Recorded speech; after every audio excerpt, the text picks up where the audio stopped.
Hi everyone, hope you're well. I'm going to slap myself on the wrist for not doing another video for over a week now, but anyway, here we go. This one's really sort of a follow-up to the last one I did about visiting getting registered for healthcare.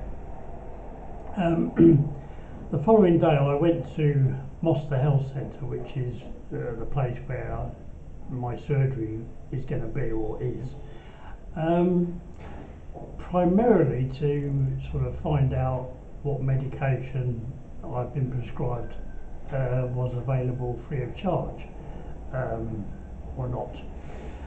What a strange setup, I have to say. I mean, I haven't really got to grips with the healthcare system in Malta, to be honest with you, but I got the bus to Malta, which was a nice trip. I knew exactly where I was going, which for me that's first. Got off the bus and I found the health centre, which was right opposite the bus stop, which was brilliant. I saw this massive queue. I'm thinking, oh my word, because as I said probably in my previous video, that over here it's not an appointment system. You just turn up and wait and hope for the best. And I saw all these people, so I joined this queue and I stood there for about, I don't know, 5 minutes. It didn't move very fast.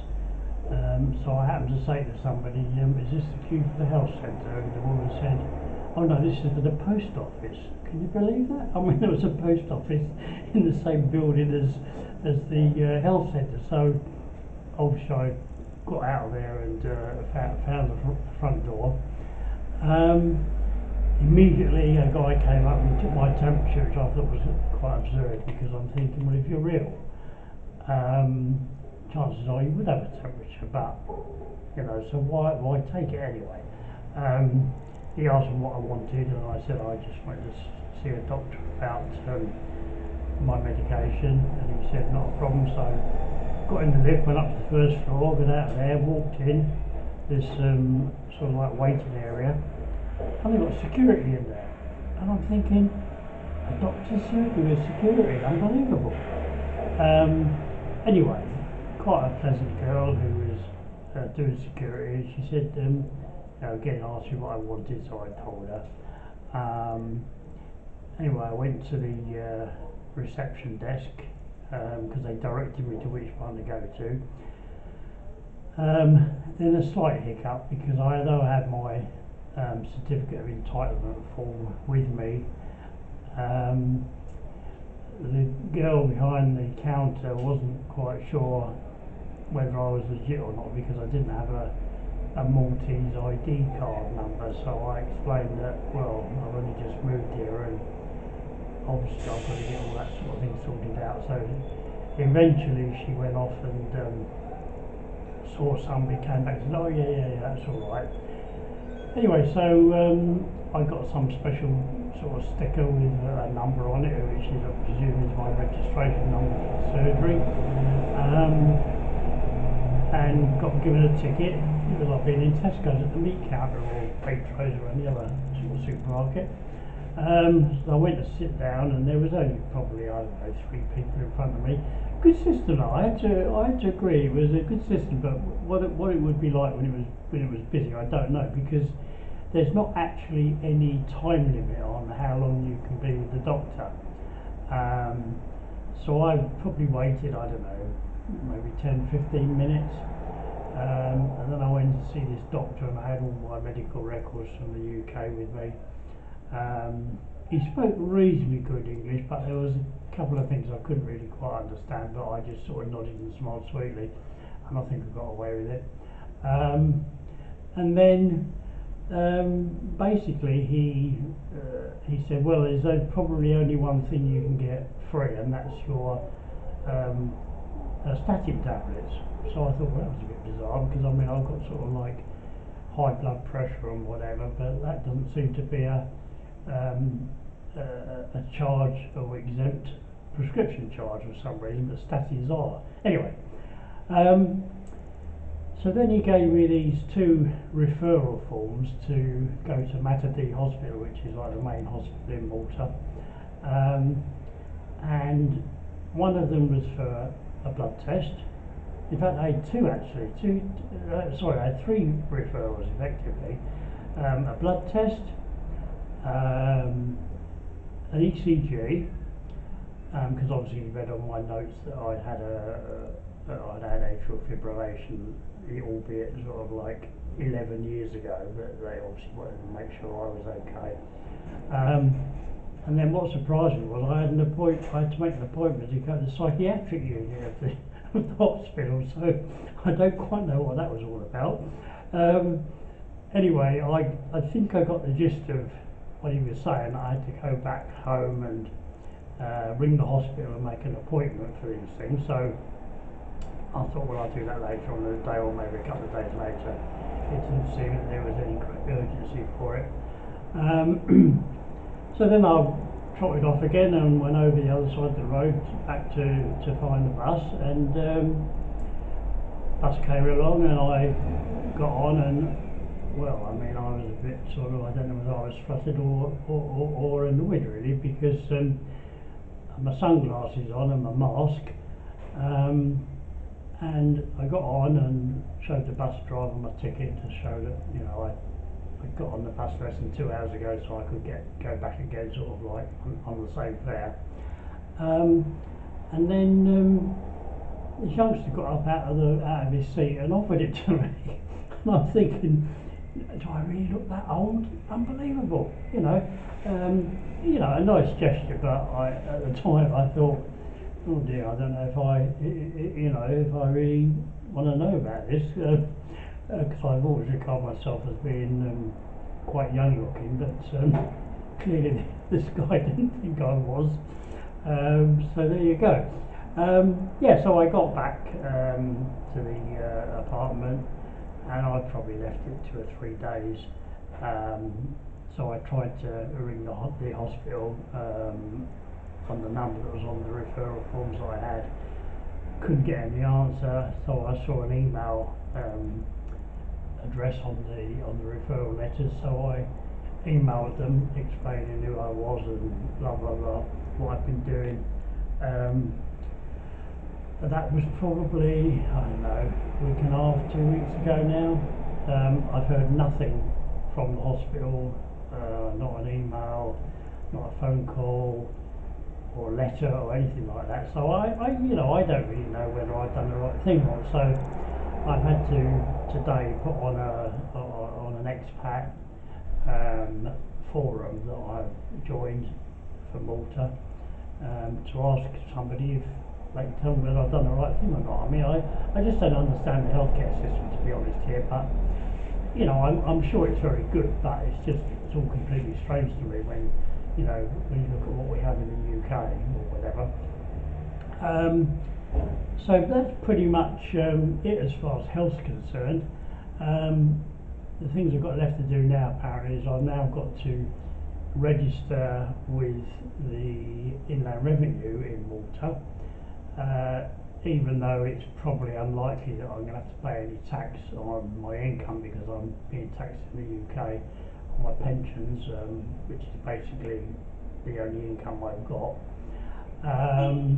So that's going to be another pain. I've got to get on the bus and go into Valletta again, just to be told, either yes, you've got to register, or no, you haven't. So it's all little sort of niggling things like that now, which is starting to irritate me a little bit, but I know that once I've got them sorted out, everything's going to be okay. Then of course there's the application for residency, which I've got to do, but I can't do that until I've got this. I'm trying to think what it is I've got to get now, but I know I can't do it yet. I've got to get some forms filled in, like an electoral roll form, a form to say that I'm self-sufficient, in the fact that I won't be asking the Maltese government to prop me up financially. But the trouble I've got at the moment is that all these forms are downloadable, but I can't print them off because I haven't got a printer. So I'm either going to have to I don't know really, ask somebody that I know to, well, like my estate agent or whatever, to maybe print them off for me. So I've got to fill those up. Then again, it's another trip down to Valletta for to a different department, and I'll get what they call an e-residence card, which means that it doesn't, unlike the proper Maltese ID card, which has got biometrics on it, etc., etc. This just basically says who I am, where I live, date of birth, etc. But there's no, allegedly, private information held on the card about me, but it serves as identification if anyone ever challenges me as to whether I should be here or not. So that, guys, is pretty much it. I'm gonna probably try to go out to this nature reserve again, but I mean it's still been very hot here. I mean, obviously not as hot as you've had it in the UK. So perhaps you've got some idea of what it's like for me out here, but of course I've got the advantage that I've got air conditioning, which probably a lot of you haven't. But again, it's like today. I mean, it's 4 o'clock here in the afternoon on Monday, and outside it's like 32 degrees. So I was just looking at my external thermometer. It's 32 degrees. In the apartment, even though I've got the windows and doors, etc., open, it's still, mid 29 degrees. I don't suffer too much with it, if I'm honest. Even at night, I mean, it still doesn't drop at the moment much below 26, 27 degrees Celsius. But I have got to the stage where I don't use the aircon at night. In fact, I don't even use it during the day. Because the advantage that I have got here is that I've got floor to ceiling sliding doors, but they all come over here with like a fly screen, which matches the floor to height. So I can literally go to bed, leave one door open with the fly screen across, so I get the air but not the bugs. So that's good. So as I say, I think I'm getting used to a lot of the heat now. As far as COVID is concerned, they've now started clamping down quite heavily on it now. You may remember I told you in a previous video that a lot of shops didn't actually bother about anyone wearing a mask, etc. Now they've got really hot on it now. I think from last Monday, I don't know, middle of last week I believe it was, the health minister here had said that it was going to be obligatory or compulsory, whatever you want to call it, to wear a mask on buses, the ferries, and going in shops. And if you get caught, you get €100 fine. But if you pay it, typical sort of fine system. If you pay it within like 2 weeks, it's only €50. So that equates to probably nearly 50 quid in Great Britain pounds. So yeah, they are taking it quite seriously now, and I read in the paper today that the UK are looking very, very carefully now at Malta with regards to the number of cases that we have over here, regarding whether people who visit from the UK will have to self-isolate for 2 weeks before they go back. So it's all getting a bit well, I don't know, a bit different, I suppose, than what it was when I first came here. Which, believe it or not, now this Thursday it will be a month since I've been here, believe it or not.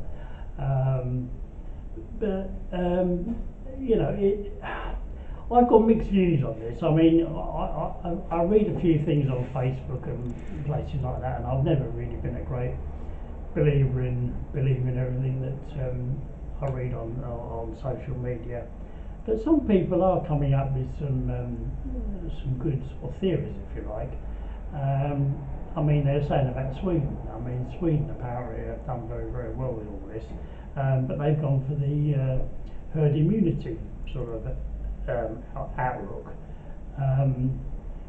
which, you know, I suppose is good in some respects, but in other respects maybe it isn't. But as I read in the paper today, somebody was saying that, well, you know, we need viruses to get our immune system working properly, which again is a very valid and fair point. So I don't know, I just wonder whether, I mean, I don't want to be political about all this, but I'm just wondering whether people are actually defying government or whatever advice just to make some sort of point. But